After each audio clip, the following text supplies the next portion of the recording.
నమస్కారం సార్. నమస్తే అమ్మా.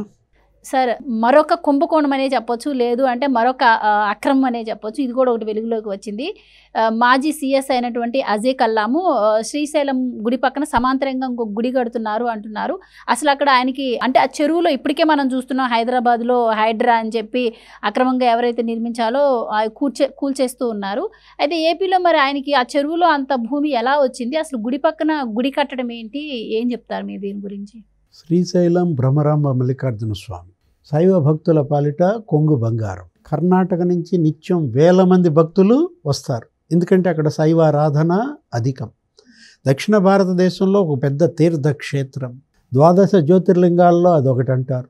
అలాంటి శ్రీశైలంలో ఇంకొక గుడి, అది కూడా ప్రైవేట్ ట్రస్ట్, సేనాని సుబ్రహ్మణ్య స్వామి ట్రస్ట్ అని. సేనాని సుబ్రహ్మణ్య స్వామి ట్రస్ట్ ఫౌండర్ అజయ్ కల్లం అని. ఇవాళ హైకోర్టు ఆదేశాలు ఇచ్చింది. అసలు ఏంటి ఈ ట్రస్ట్ ఏంటి, ఈ ట్రస్ట్ ఒక టెంపుల్ కట్టడం ఏంటి, అక్కడ ఏనుగుల చెరువులో 9 ఎకరాల్లో డెవలపర్ అక్కడ ఉన్నటువంటి ఆ టెక్నాలజిస్ట్ అతన్ని కట్టడానికి అతనికి ఇచ్చినట్టుగా. ఇప్పుడు వీర శైవ పరిషత్, ఆధ్యాత్మిక పరిషత్ అతను ఎవరో శేఖర్ అనే అతను హైకోర్టులో పిల్లేస్తే హైకోర్టు సీరియస్ అయింది. రాష్ట్ర ప్రభుత్వం పైన తీవ్రమైనటువంటి ఆక్షేపణ తెలియజేసింది. శ్రీశైలం భ్రమరాంబ మల్లికార్జున స్వామి టెంపుల్ ఏంటి, అక్కడ ఏనుగుల చెరువులో వీళ్ళు గుడి కట్టడం ఏంటి, 9 ఎకరాలతో పాటు మరో 20 ఎకరాలు కూడా కలుపుకోవడం ఏంటి? అజయ్ కల్లం రిటైర్డ్ ఐఏఎస్, సీనియర్ మోస్ట్ సిఎస్గా చేసినటువంటి వ్యక్తి. ఇంతవరకు ఆయన పీరియడ్లో, ఆయన కెరీర్లో ఆయన పైన ఎటువంటి ఆరోపణలు రాని ఐఏఎస్ జగన్మోహన్ రెడ్డితో చేరిన తర్వాత ఈ పనుల మనం చూసాం. మొన్న ఎన్నికల్లో ఆయన ఎంత మద్దతు ఇచ్చాడో, ఎంత ప్రచారం చేశారో. అప్పట్లో వీళ్ళందరూ కలిసి చంద్రబాబు ప్రభుత్వం పైన చేసిన ఆరోపణలు, మేనిఫెస్టో కమిటీ కూడా ఆయనే, ఉమ్మారెడ్డి వెంకటేశ్వర్లు, అజయ్ కల్లం, వైఎస్ఆర్ కాంగ్రెస్. అంటే జగన్మోహన్ రెడ్డితో చేరినంత మాత్రాన ఇనుముకు తుప్పు పడుతుందా? ఇదేం అజయ్ కల్లం, ఈ పనులేంటి? అసలు మనం ఊహించనంటే అంశం అన్నమాట. ఇప్పుడు సేనాని సుబ్రహ్మణ్య స్వామి ట్రస్ట్ ఆయన ఫౌండరా కాదా? ఏనుగుల చెరువు అంటే అమ్మ అదేంటి? అది మన భ్రమరాంబ మల్లికార్జున స్వామి ఆలయంలో 4 బావులకు నీరు ఇక్కడి నుంచే వెళ్తుంది. అక్కడ 4 పవిత్ర బావులు ఉంటాయి టెంపుల్లో. అసలు అది శివుడు కన్నెర చేస్తే 3వ నేత్రం గనక తెరిచాడంటే భస్మీపటలమే. నీకు శ్రీశైలం ప్రాజెక్టు గురించి చెప్తాను. మొన్న ఒక పెద్ద వరద వచ్చింది కొన్నేళ్ల క్రితం, 22 టీఎంసీలు ఫ్లడ్ వచ్చింది. అల్లాడిపోయింది బ్యారేజ్. అసలు బ్యారేజ్ కొట్టుకుపోయింది అనుకున్నారు. ఏది ఆ వరదల్లో శ్రీశైలం ప్రాజెక్టు బద్దలైపోయింది, ఇంకేముంది మునిగిపోయింది రాయలసీమ అనుకున్న పరిస్థితుల్లో కించిత్తు చెలించల. అంత వరదొచ్చినా కూడా కాపాడింది స్వామివారే. అది భ్రమరాంబ మల్లికార్జున స్వామే ఆ ప్రాజెక్టును ఆ రోజు కాపాడాడు అని అందరూ చెప్పుకున్న పరిస్థితి, భక్తుల నమ్మిక. అలాంటి శ్రీశైలాన్ని మిగుతారా? శ్రీశైలం గుడిలో ఇంకో గుడి కట్టడం ఏంటి? అసలు గుడిని, గుడిలో లింగాన్ని కూడా మింగేస్తారా? మనం చూసాం. సింహాద్రి అప్పన్న, సింహాచలం, పివిజి రాజు గారు, అశోక్ గజపతి రాజు తండ్రి వేల ఎకరాలు దానికి దానాలు ఇచ్చి మాన్సాస్ ట్రస్ట్ పెట్టి అటు విద్యార్థులకు వేల మందికి చదువులు చెప్పిస్తూ వేలాది గుడులు, ఉత్తరాంధ్ర మొత్తం గుడులన్నీ ఆయనే. ఎవరు? పివిజి రాజు గారు. ఇందిరాగాంధీ ఆయన ముందు వంగి నమస్కారం చేస్తారు. పివిజి రాజు కేంద్ర మంత్రిగా పనిచేసినప్పుడు అలాంటి గొప్ప మహారాజ్ ఆయన ఇచ్చిన వేల ఎకరాలతో మాన్సాస్ ట్రస్ట్ నడుస్తుంటే ఆ సింహాద్రి అప్పన్న మీద కన్నేశాడు విజయసాయి రెడ్డి. అశోక్ గజపతి రాజు మీద కేసులు పెట్టించారు. అశోక్ గజపతి రాజు మీద కేసులు ఎవరన్నా పెడతారా? ఆ కుటుంబాన్ని ఎవరన్నా ఏమన్నా అంటారా? అంటే జగన్మోహన్ రెడ్డికి అలాంటి వాళ్ళు నచ్చరా?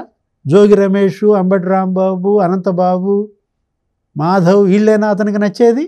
అరే ఇంకొక క్రిస్టియన్ ఒక బాలికని తీసుకొచ్చి ఒక అమ్మాయిని అక్కడ సింహాద్రి అప్పన్న ట్రస్ట్లో పెట్టి ఈయన్ని తీసేయాలని కుట్రలు, మాన్సాస్ ట్రస్ట్కు ఉన్నటువంటి వేల ఎకరాలు కబ్జా చేసే కుట్రలు ధైర్యంగా ఎదుర్కొన్నాడు అశోక్ గజపతి రాజు. రామతీర్థంలో రాముడి తల నరికారు.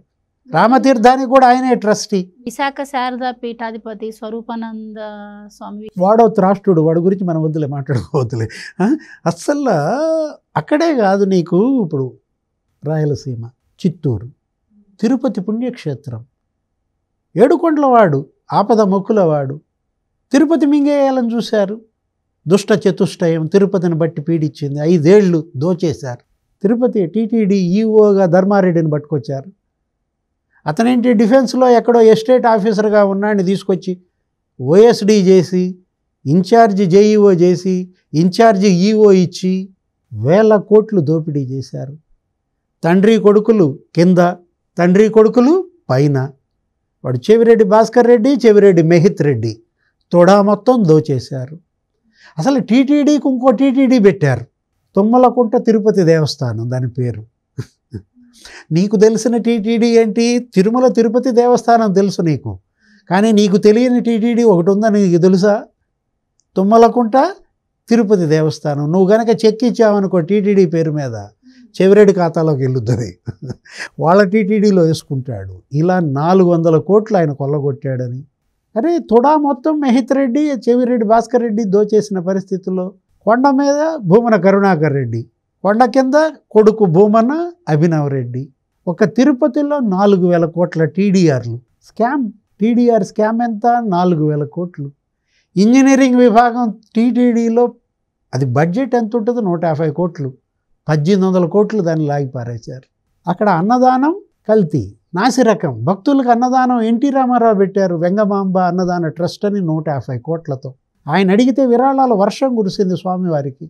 ఆ అన్నదానంలో కల్తీ, అన్నదానం అంతా భ్రష్టు పట్టించారు. ప్రసాదం, లడ్డు ప్రసాదంలో అవినీతి, కల్తీ. అది ఎండిపోయిన లడ్డుగా చేశారు దాన్ని. అరే భక్తులకి కనీసం చిన్నారులకమ్మా పాలు ఇచ్చే పరిస్థితి లేదు. ఇంతకుముందు క్యూ లైన్లో పసిబిడ్డలు ఉంటే పాలు పంపిణీ చేసేవాళ్ళు, పులిహోర పంపిణీ చేసేవాళ్ళు. అన్నీ ఆపేశారు. టీటీడీ చైర్మన్గా వైవి సుబ్బారెడ్డి, భూమన కరుణాకర్ రెడ్డి, టీటీడీ ఈఓగా ధర్మారెడ్డి, చెవిరెడ్డి దోచిపారేశారు 1000 కోట్లు, 10,000 కోట్లు అంట. అంటే అటు తిరుపతి, ఇటు శ్రీశైలం, అక్కడ సింహాచలం, వీళ్ళు అసలు ఏ గుడిని వదిలిపెట్టారు? గుడిని కాదు, గుళ్ళో లింగాన్ని కూడా మింగేశారు. అదే జగన్మోహన్ రెడ్డి కనుక మళ్ళా మొన్న ఏమంటున్నాడు? జగనే గనక వచ్చుంటే అంటున్నాడు. జగనే గనక వచ్చుంటే ఈ గొళ్ళను బతకనిచ్చేవాడు కాదనమాట, ఎవరిని బతకనిచ్చేవాడు కాదనమాట.